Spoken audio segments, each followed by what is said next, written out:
వారి ముందు వ్యక్తిగతంగా హాజరవ్వడానికి ఈరోజు రావడం జరిగింది.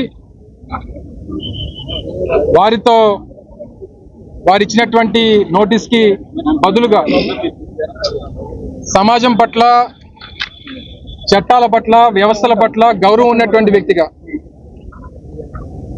గతంలో మంత్రిగా పనిచేసినటువంటి వ్యక్తిగా, వ్యవస్థల మీద ఉన్నటువంటి గౌరవంతో వారు ఇచ్చినటువంటి నోటీస్కి వ్యక్తిగతంగా వచ్చి సమాధానం చెప్పాలన్నటువంటి ఉద్దేశంతో ఈరోజు ఆనరబుల్ కమిషన్ ముందు హాజరవడం జరిగింది. జరిగినటువంటి దాంట్లో ప్రధానమైనటువంటి 2-3 అంశాలని ఆనరబుల్ కమిషన్ మా ముందు పెట్టడం, దానికి మేము ఇవ్వాల్సినటువంటి వివరణ కూడా వారికి ఇవ్వడం జరిగింది. మొదటగా వెన్నుపోటుకు 2 ఏళ్ల కార్యక్రమానికి,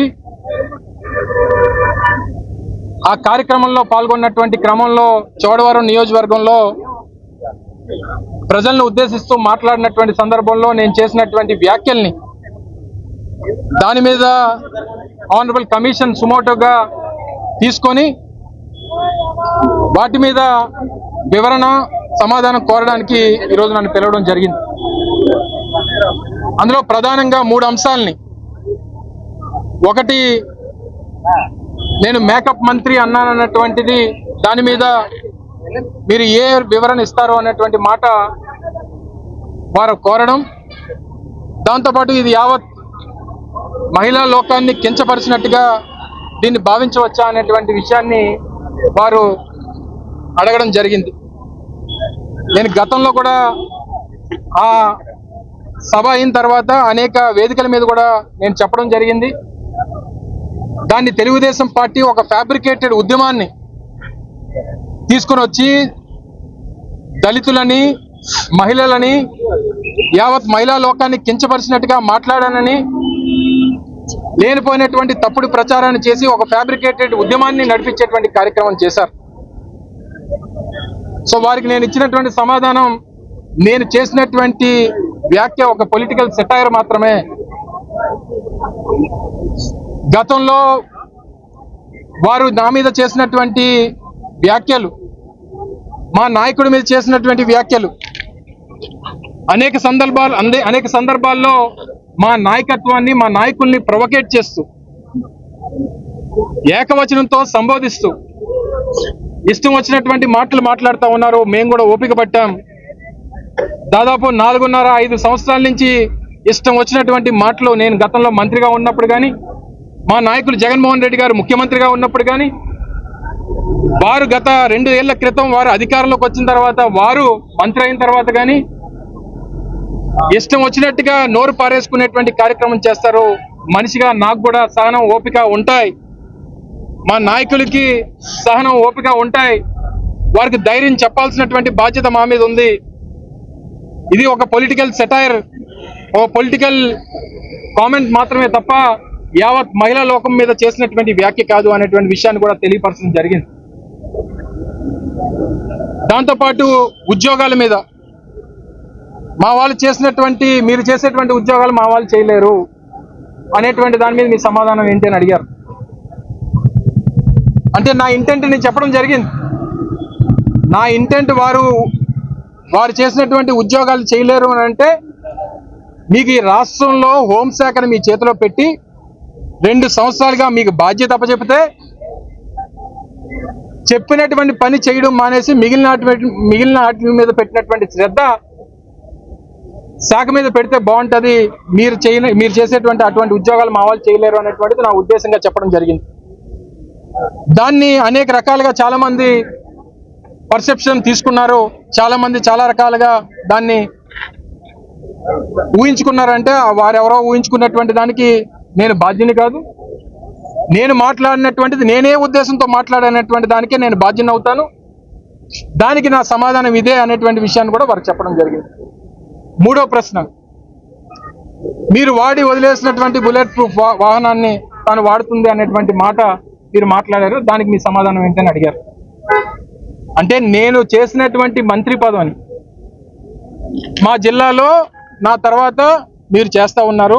మీకంటే ముందు నేను మంత్రిగా పనిచేశాను. మీరు నాకు పాఠాలు నేర్పించాల్సినటువంటి పని లేదు. నేను వాడి వదిలేసినటువంటి కారుని మీరు వాడుతున్నారన్న దాంట్లో తప్పే ఉంది. అది పొలిటికల్ స్టేట్మెంటే, పొలిటికల్ సెటైరే. దీంట్లో మహిళల్ని కించపరిచేటువంటి వ్యాఖ్యలు ఎక్కడున్నాయి? మహిళా లోకం మీద చేసినటువంటి వ్యాఖ్యలు ఎక్కడున్నాయి?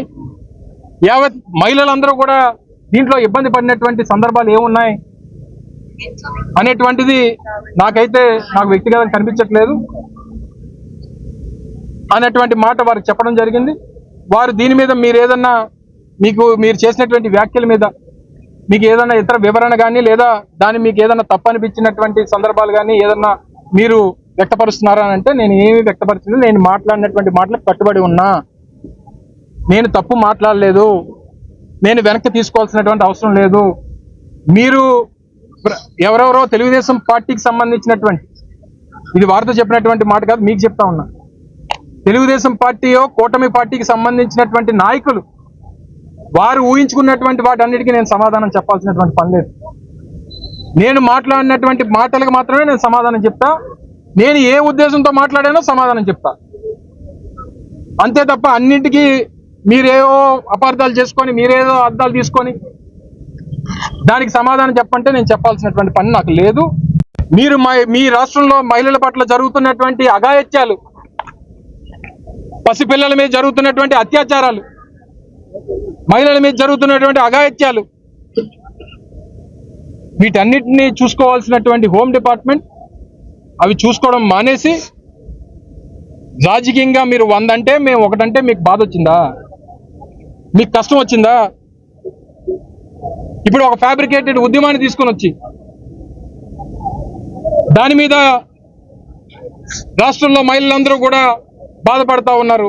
చెప్పనండి, ఒక్క మహిళని బయటకు వచ్చి తెలుగుదేశం పార్టీలు కాకుండా మిగిలిన ఒకరిని చెప్పనండి ఎవరికి బాధ వచ్చిందో.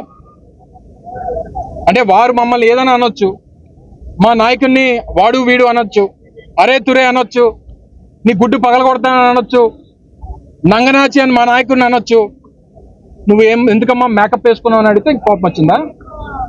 అంటే మేకప్ అనేటువంటి మాట మాట్లాడినందుకే యావత్ మహిళా లోకం మీద మాట్లాడినట్ట? మీరు చేస్తున్నటువంటి అనేక కార్యక్రమాలు, సాయి కృష్ణ తల్లి ఈరోజు కొడుకు బూడిద కోసం అల్లాడిపోతా ఉంది. నా కొడుకుని ఏం చేశారో కనీసం కాల్చి చంపి ఉంటే ఆ బూడిదన్నా తీసుకొచ్చి నా చేతిలో పెట్టమని అంటే దానికి మహిళా లోకం అల్లాడిపోతా ఉంది. ఆ తల్లితో తాలూకా శోకం చూసి బాధపడతా ఉన్నారు ఈ రాష్ట్రంలో మహిళలందరూ కూడా. 20 రోజులుగా జాహ్నవి అనేటువంటి పసి పాప 20 రోజులుగా తప్పిపోతే ఆ తల్లి పడుతున్నటువంటి బాధని ఎవరు చూడలేకపోతా ఉంటే, వర్ణాతీతం అయితే వారికి సమాధానం చెప్పాల్సినటువంటి హోంమంత్రి 15 రోజుల తర్వాత వెళ్ళి ఆ కుటుంబాన్ని పరామర్శిస్తే ఆ కుటుంబానికి ధైర్యాన్ని చెప్పేది ఎవరు? కృష్ణా జిల్లా పరిషత్ చైర్మన్ హారిక గారు వారు ఒక సమావేశానికి వారు నివాసం నుంచి బయలుదేరితే వారి మీద దాడి చేస్తే, నోటికి వచ్చినటువంటి బూతులు తిడితే ఆ రోజు ఈ హోంమంత్రి ఏమైందని అడుగుతా ఉన్నా. ఎందుకు ఆ రోజు మహిళా లోకం మీద జరిగినటువంటి దాడి అని ఎందుకు మాట్లాడలేదని అడుగుతా ఉన్నా. అరవ శ్రీధర్ అనేటువంటి ఒక ఎమ్మెల్యే ఒక మహిళని మోసం చేసి 5 సార్లు అబార్షన్ చేసి చివరికి వారి పార్టీ నాయకులతో కర్రతో లాఠీతో నడి రోడ్డు మీద కొడతా ఉంటే మాట్లాడినటువంటి ఈ హోంమంత్రి, ఈ ప్రభుత్వం మిమ్మల్ని మేకప్ అంటే నీకు బాధ పొడుచుకొచ్చిందా? ఈరోజు లాకప్ డెత్ గురించి, తప్పిపోయినటువంటి పిల్లల గురించి ఈరోజు డిప్యూటీ సీఎంగా ఉన్నటువంటి పవన్ కళ్యాణ్ గారు మొన్న మాట్లాడుతూ ఉన్నారు, హోంమంత్రి కూడా మీరు విమర్శిస్తారా అని. మీరు మా మీద ఆ రోజు చేసినటువంటి విమర్శలు, ఈ రాష్ట్రంలో ఆ రోజు ఉన్నటువంటి వాలంటీర్లు రెక్కీ చేసి 30,000 మంది మహిళలు మిస్సింగ్కి కారకులైనటువంటి వారిని అధికారంలోకి వచ్చిన తర్వాత తిరిగి తీసుకొస్తామని చెప్పి మాటిచ్చారే. అధికారంలోకి వచ్చి 24 మాసాలు సగం మీ పరిపాలన ముగిసిపోతా ఉంది. ఈ 30,000 మందిలో ఎంతమందిని తిరిగి తీసుకొచ్చారని అడుగుతా ఉన్నా. నిన్న డిప్యూటీ స్పీకర్ మాట్లాడతారు, నేను ఏదైనా కంప్లైంట్ ఇస్తే పవన్ కళ్యాణ్ గారు హోంమంత్రి అయిన తర్వాత ఇస్తాను. అంటే ఏంటి అర్థం? ఇప్పుడు ఉన్నటువంటి హోంమంత్రి చేతకాని వ్యక్తి అనేటువంటిది మాట కాదా అని అడుగుతా ఉన్నా. అదే పవన్ కళ్యాణ్ గారు మొన్న కాకినాడలో ఏం మాట్లాడారు? హోంమంత్రి నేను కాకపోవడం ఈ రాష్ట్రంలో ఉన్నటువంటి క్రిమినల్ అదృష్టం. అంటే ఏంటి అర్థం? మీ మీ డిప్యూటీ సీఎం, మీ డిప్యూటీ స్పీకరు, మీ పార్టీలో, మీ అధికార పార్టీలో ఉన్నటువంటి నాయకులే మా హోంమంత్రి చేతకాని వ్యక్తి అని చెప్తా ఉంటే ఇంకా సిగ్గు రాలేదని అడుగుతా ఉన్నా. ఇన్ని రకాలైనటువంటి విషయాలన్నీ వదిలిపెట్టి తల్లి తాలూకా శోకం మర్చిపోయారు. కనబడినటువంటి కూతురు కోసం ఎదురు చూస్తున్నటువంటి ఆ తల్లి తాలూకా బాధ చూడలేకపోయారు. నడి రోడ్డు మీద దెబ్బలు తిన్నటువంటి ఆ మహిళ తాలూకా కష్టాన్ని తీర్చలేకపోయారు. ఒక బాధ్యతాయుతమైనటువంటి పదవిలో ఉన్నటువంటి ఒక జిల్లా పరిషత్ చైర్మన్ నడి రోడ్డు మీద కారు మీద దాడి చేస్తే స్పందించలేనటువంటి ఒక హోంమంత్రి రాష్ట్రంలో ఉంటే ఎంత, ఊడిపోతే ఎంత అనేటువంటి విషయాన్ని ఈ సందర్భంగా అడుగుతా ఉన్నా. నాకు వ్యవస్థల మీద గౌరవం ఉంది. వ్యవస్థల మీద ఉన్నటువంటి గౌరవంతో ఈరోజు ఆనరబుల్ కమిషన్ ముందు హాజరయ్యాను. చెప్పాల్సినటువంటి విషయాలని చెప్పాను. లిఖితపూర్వకంగా ఇవ్వాల్సినటువంటి సమాధానం మా సీనియర్ కౌన్సిల్ సుధాకర్ రెడ్డి గారు సమర్పించడం జరిగింది.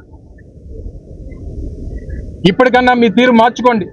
చిన్న చిన్న విషయాలను పట్టుకొని డీవియేట్ చేసి రాష్ట్రంలో ఉన్నటువంటి అనేక సమస్యల్ని పక్కదోవ పట్టించాలనేటువంటి ప్రయత్నం ఒక పక్క, ఏదో రకంగా ఏదైనా ఇష్యూ వచ్చినప్పుడు ఏదో ఒక సబ్జెక్ట్ని పట్టుకొని దాన్ని వేలబడ ఉండాలనేటువంటి తాపత్రయం ఒక పక్క,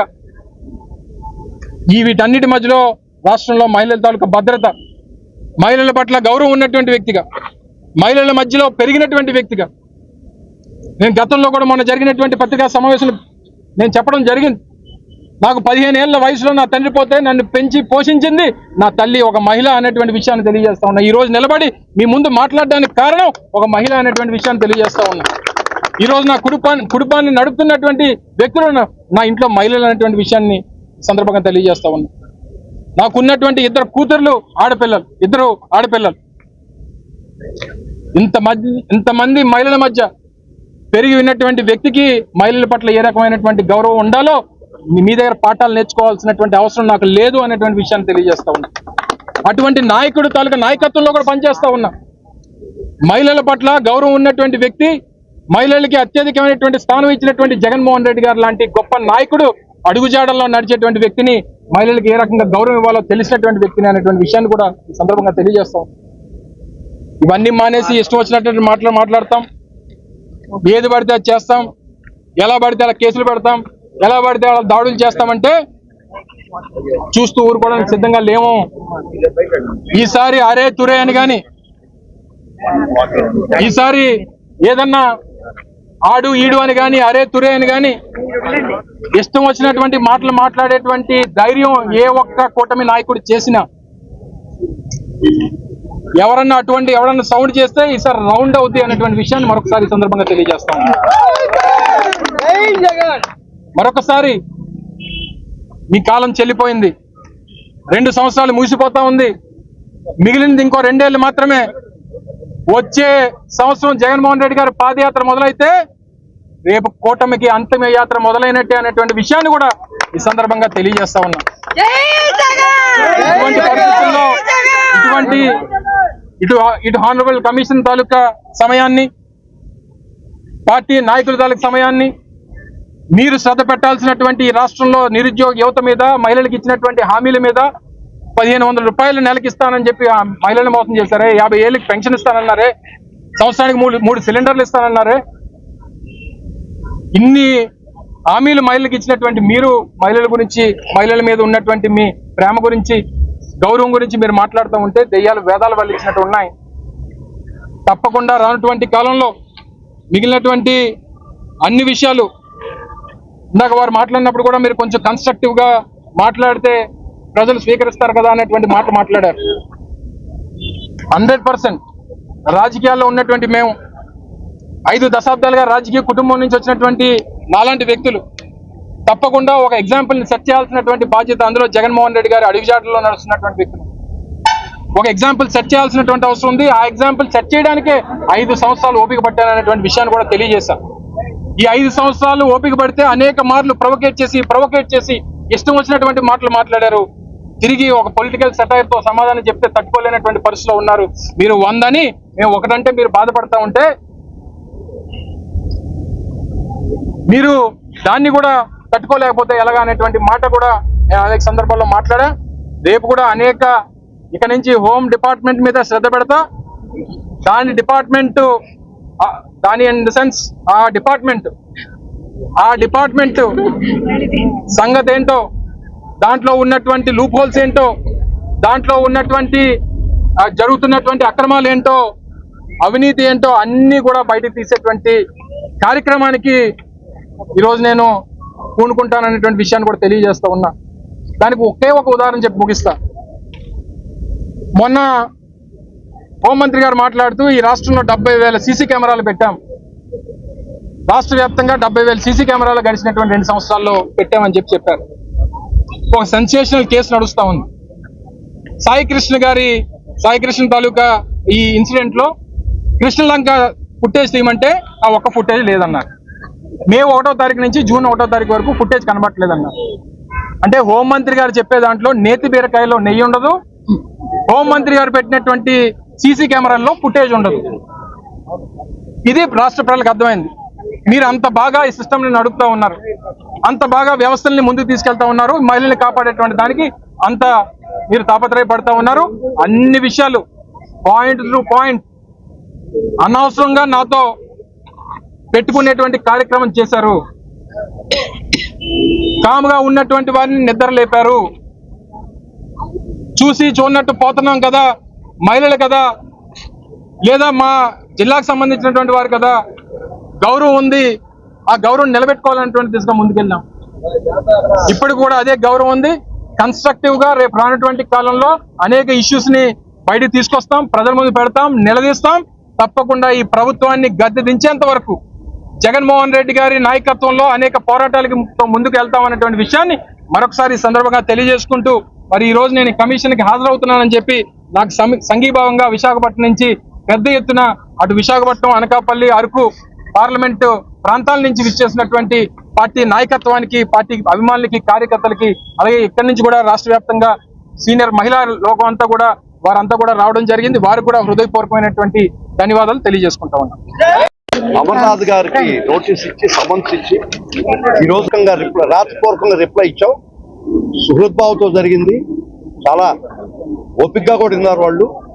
అవి సుహృద్భావంతోనే విన్నారు మా యొక్క వాదనలు. ఖచ్చితంగా మేము చేయాల్సింది మేము చేసాం. కానీ ఇంకొకటి మటుకు చెప్తున్నాం, ధర్మం 4 పాదాల మీద నడుస్తుందా, ఇక్కడ 2 పాదాల మీద అని అడిగారు. మీరు హోంమంత్రి గారిని ఏదంటే సమన్లు ఇచ్చారు.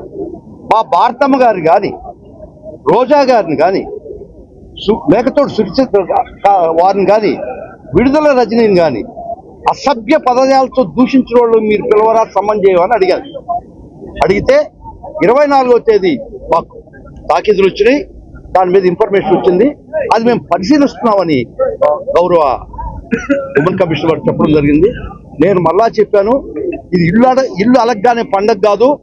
అమర్నాథ్ గారికి నోటీస్ ఇచ్చి సంతోషపడబాకండి. ఈ మా భారతమ్మ గారిని, వీళ్ళందరినీ పచ్చి బూతులు మాట్లాడినటువంటి ప్రతి వ్యక్తిని మీరు సమన్ చేసి పిలిపించి మీ చట్టపరంగా చర్యలు తీసుకోమని కూడా కోరడం జరిగింది. వారు దానికి ఒప్పుకోవడం.